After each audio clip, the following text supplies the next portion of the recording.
Dis-moi Roger, Quoi? tu t'es jamais demandé pourquoi la colle ça colle? Mais comment ça? Bah genre pourquoi la colle colle une feuille de papier mais ne se colle pas à l'intérieur du tube de colle? Tu te poses toujours de ces questions, toi, c'est incroyable. Ouais, et si on comptait sur toi pour faire avancer la science, on serait pas dans la merde.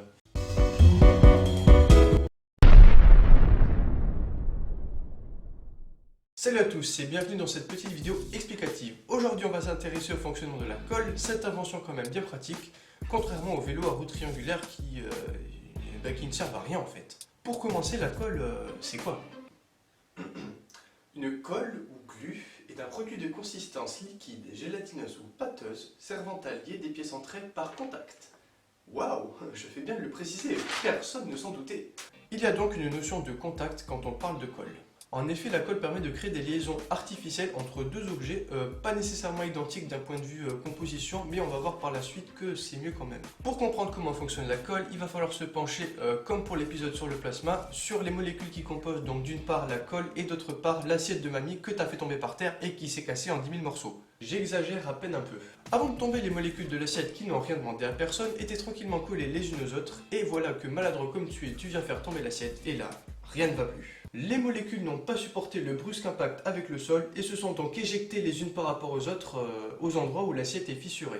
Il est maintenant impossible de recoller les morceaux, même en les rapprochant très proches, car l'espace entre les molécules est beaucoup trop grand. Et c'est là le rôle de la colle qui va venir combler cet espace dans la fissure. La colle est en fait constituée de polymères qui sont des molécules très sociables, c'est-à-dire qu'elles veulent bien créer des liaisons avec toutes sortes d'objets auxquels on les confronte. Et cette propriété des polymères s'explique par le fait que ce sont de très longues molécules, donc elles ont plus de surface entre guillemets, pour s'accrocher aux objets que vous devez recoller, donc par exemple dans notre cas au bout d'assiette. Mais il reste tout de même une question. Pourquoi la colle n'adhère... Putain c'est dur à dire. Pourquoi la colle n'adhère-t-elle pas au tube ou au contenant dans lequel elle se trouve? Il y a alors deux possibilités. Soit parce que le principe collant de la colle est dilué dans de l'eau, donc cette eau s'évapore lorsque vous appliquez la colle sur une surface, mais elle ne s'évapore pas du tube, puisqu'il est fermé. C'est d'ailleurs pour ça qu'il faut fermer les tubes, sinon ils sèchent. C'est comme si tu essayais de faire bouillir de l'eau dans une cocotte minute fermée, c'est débile, ça va pas marcher. Mais si tu décides de faire l'expérience, c'est un conseil, éloigne-toi. Et la deuxième possibilité est en fait un cas particulier de la colle, j'ai nommé la superglue. La superglue c'est quand même bien pratique parce que ça a l'avantage de tout coller. Enfin, beaucoup de trucs. En fait, si la superglue colle la plupart des objets, c'est tout simplement parce que son principe collant réagit avec les molécules d'OH2O qui sont présentes à peu près partout. En résumé, si vous ne savez pas quel code choisir, prenez de la superglue. Ou rachetez une assiette.